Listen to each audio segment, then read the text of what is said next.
Yes, guys, welcome back to the Cannon Podcast. And today we're joined by a very special guest. Ben Jacobs has arrived on the channel, on the podcast. Let's talk Arsenal transfers with our Arsenal transfer specialist. Now, Ben, first things first, we need to talk about a situation that's arisen, and everyone's talking about Arsenal. It's not transfers coming in, financial fair play. What are you aware of what's happening at Arsenal with FFP right now? Well, I think first of all, Arsenal are quite confident in their long-term strategy because we know that they've always been quite sustainable in the market. But naturally, what happens is you have a big summer and then it can catch up with you somewhere further down the line. And I think we also need to differentiate between financial fair play, the UEFA rules, and Premier League profit and sustainability.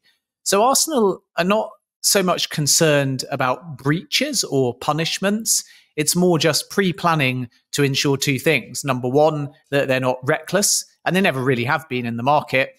And then number two, and this is, I think, an underrated point, within the cycle part of the financial rules, they're not spending everything at once. So it's kind of the same with Newcastle as well, that this window, they probably could go out and spend 100 million. But come summer, and within the cycle, it would eventually catch up with you in another window. So I always refer to it more like, I'm going to give you £10 pocket money, and are you going to spend it all in the first sweet store or Arsenal club store? Or if there's 10 shops, and in this case, the shops are windows, are you going to wait and see what you might need from the second store and the third store? Now, of course, these cycles don't work across 10 windows, but they work in threes effectively. And as a result, you have to think about multiple windows. So I see this less as Arsenal being in panic of punishment and more Arsenal being what they've always been, which is conservative. But maybe that's a bit warped in terms of the fan base perception because they had such an ambitious, such a big spending last summer that I suppose naturally with where they are in the league at the moment, fans are feeling like that should just be able to continue. But if you continue in that manner, eventually you will come into difficulties, especially if you can't generate a significant amount of income either through the business or through outgoings. Mm-hmm. Yeah, and another way around maybe the FFP is people talked about a player sale. There's been names of Smith Rowe and Nketiah. Is there like a specific name that you wouldn't be surprised if left Arsenal this window, like a player that's maybe a bit closer than anyone else? Well, I think there's players, as you mentioned, like that can bring in some money. But we have to look at this window as conservative for potentially incomings and outgoings. I think Cedric, for example, or El Neni can be outgoings, but that doesn't really generate you enough to be able to move in the market. So I think the incomings and outgoings are tied. That's not me saying that they have to sell before they can spend. It's more when they find the right striker, which is clearly a 2024 priority, at that point, they can offset it with a sale. And if that's January, then it might, for example, have a striker coming in and Nketiah being the one of the names that you mentioned that goes for 30, 35 million. But there's no point in getting rid of Nketiah and then just having the money and then not being able to spend it because the right target's not available and then waiting until the summer, because then you lose Nketiah, you lose the depth, therefore you risk that impacting you in the second half of the season and you still don't have the striker.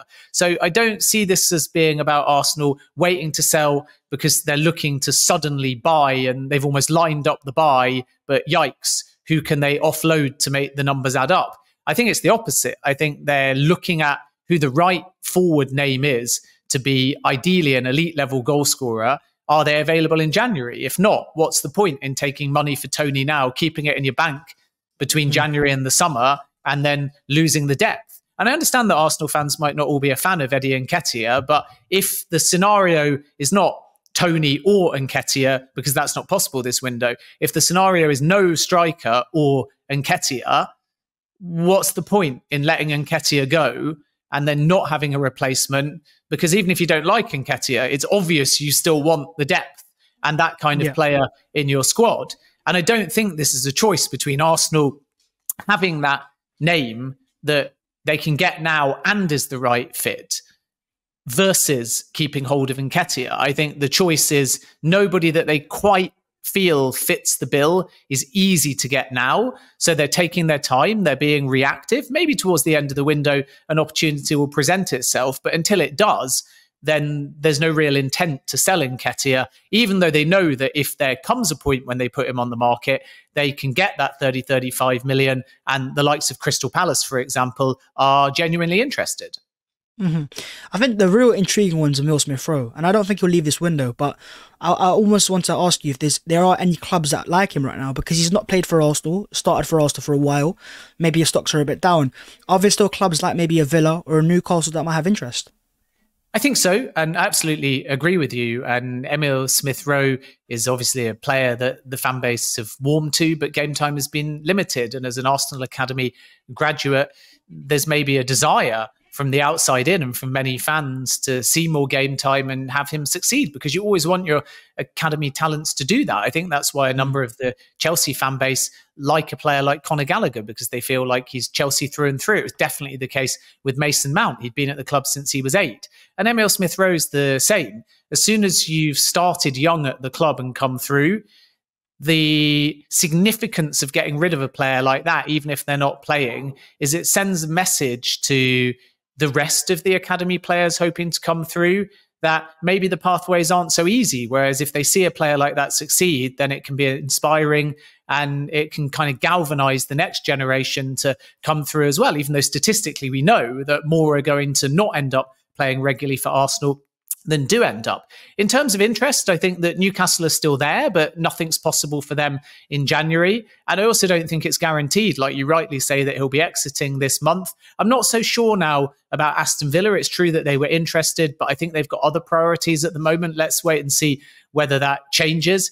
The January window is unpredictable because you've got no time. So one target that means that you back off another may suddenly become unavailable, and then you have to pivot. So targets kind of creep out the woodwork. I wouldn't even call them plan Bs. It's more just you spin multiple plates because you know you've not got time to dilly-dally or get sucked into long-winded negotiations. So this is why towards the back end of the window, suddenly a new club can come forwards and surprises can happen. And that's again why Arsenal will be reactive. I'm also told that outside of the Premier League, there's been a few clubs that have looked at Emile Smith-Rowe, including Juventus and Roma. And in addition to that, there is some interest from Ligue 1 as well. And Nice are flying at the moment, and they want to strengthen in this position, not in January. And it will probably almost only happen in the summer were they to move with a Jean-Claire Todibo type number. And the centre-back at Nice is very, very unlikely to be sold in this window. But when he eventually goes, or I suppose we should say if, but the feeling is that he'll be sold in the summer of 2024, it might be a fee between 50 and 60 million euros. So then a club like Nice that wouldn't normally be able to go for an Emile Smith-Rowe may be able to do something as well. So I still think that we'll see some clarity in the summer. I'd be more surprised. It's never impossible in a transfer window like this, but I'd be more surprised if he exits in January. Yeah, I think Arsenal fans, obviously, they would like to see a departure to maybe see a signing, but the thing they're focused on is incomings, and it may be difficult, but there are still names being put out there, and the one that I think has been stand up the last week is Amadou Onana. Now, we talked about how Arsenal have to maybe work around FFP. Is there potential that Arsenal could look to negotiate maybe a loan with a future options obligation to buy, or is it just a thing where Arsenal would have to find a way to make him a permanent this window? I just think the challenge in all of this that people forget is Everton, regardless of their financial situation, paid £33 million for Onana. And as a result, when we hear numbers like 50 million, some even say as high as 60 million, this is because they're looking to make a profit. And also the default position is they want to hang on to the player mid-season. They don't know if they're going to get their 10 points back yet on appeal. So they're in a relegation battle, statistically, regardless of whether you add the 10 points and say that their form suggests they should be mid-table. So it's going to be difficult for Arsenal financially and practically. And I'm not aware of anything as advanced as some are implying. I know we've seen some reports of links and approaches and inquiries, all the words I think that fans hate during a transfer window because they struggle to distinguish between what is vague, what is internal, and what is actually concrete or advancing. The beauty, again, of January is if anything happens, it's going to be very fast. But at the moment, I'm having this story downplayed as any possibility for January from Arsenal's perspective because of both the Everton perspective, as I've outlined, and the financial one as well. And even if Arsenal could get that kind of money or structure, as you say, that allows them to stay comfortably within financial fair play, so broadly speaking, a similar deal to David Raya in terms of its structure, they're still committed to paying that at some point. So this is where I think sometimes fans fail to connect the bigger picture with an individual name. Because if you think of only Onana, you say, why not? We'll make it happen. But what if you connect Onana to the first question we spoke about, the striker? And then you say Ivan Toney might be 80 to 100 million. So if you want Toney, you can't really get Toney and Onana. And I still think that Arsenal are a very viable suitor for Ivan Toney in 2024. Maybe they wait for Toney and try free agency in 2025, and that allows them to move for Onana during the summer. But it gets to the point where once you're talking almost nonchalantly about 100 million or 50 million, you need to also think about your club's business collectively, not just individually, and work out whether, even if each deal, as you describe it, seems possible price-wise and with the club that you're negotiating, what's the next move in the chess game? And are two moves possible? And from Arsenal's point of view, I think if they're going to go big on an elite striker, big priority, then Onana might actually fall lower down the pecking order, unless, as you say, somehow they can exploit Everton's situation. Mm-hmm. It seems like Arsenal are a club that, always plan for the long term. And I think as much as a striker is definitely a priority, midfield definitely seems to be something they're looking at. So in terms of like any potential standout targets, maybe not for this window, but even for the future, you hear names of obviously Onana, Martin Zubimendi. Is there maybe one player that Arsenal are looking at as a summer priority in that midfield area? I still think Zubimendi is a really interesting one because we know that Arsenal came close before and then the player had reservations and he's not gone off the radar. So I would still say Zubimendi, if Arsenal can get that over the line at some point, is very high on their list of priorities. We know Douglas Luiz as well. So difficult because Aston Villa are flying. Arsenal would have liked Villa to be 11th, 12th, and then they could obviously have a point of differentiation. But at the moment, if he stays at Aston Villa, he might well get Champions League football next season. You've got to give Unai Emery credit, former Arsenal boss, doing a fantastic job at Aston Villa. So that makes that one a little bit more difficult. But Zubimendi, for me, is definitely one to watch. I think in terms of other targets away from the midfield, when we see these links with Borja Mayoral, there hasn't been a bid to my knowledge. So I wouldn't read a massive amount into that. I think that there will also be some strengthening in the defense as well. And I would keep an eye on Ural Hato as a young option. The good news, of course, if we're talking about the defence broadly, is that Jurrien Timber will be returning and he offers quite a lot of versatility as well. And he will literally be a new signing, even though by the time he returns, he'll have basically been at the club for a year. So that's very encouraging. And I think that depth is really important to Mikel Arteta, because you mentioned before about outgoings and financial fair play. But the thing Arsenal have actually done is they've kept hold of a lot of their assets and added to them. And because of all these contract renewals from the core spine of the team, then you add Rice and Timber and Havertz and Raya and so on. Arteta's got depth. And he'll also feel like, even with what he's got, perhaps there's enough there, but a few injuries and you start to wonder. And we know that there's not like a defined goal scorer.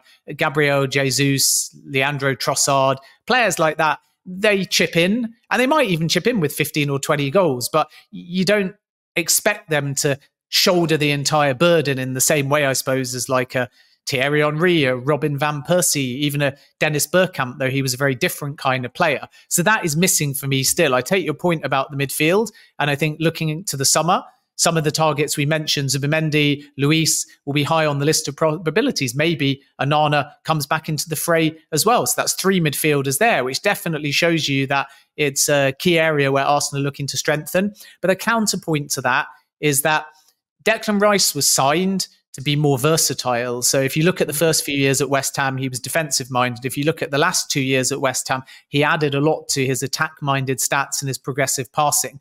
And I sense that if Arsenal bring in midfield depth, Rice will be given even more freedom to try and build further on those attack minded numbers.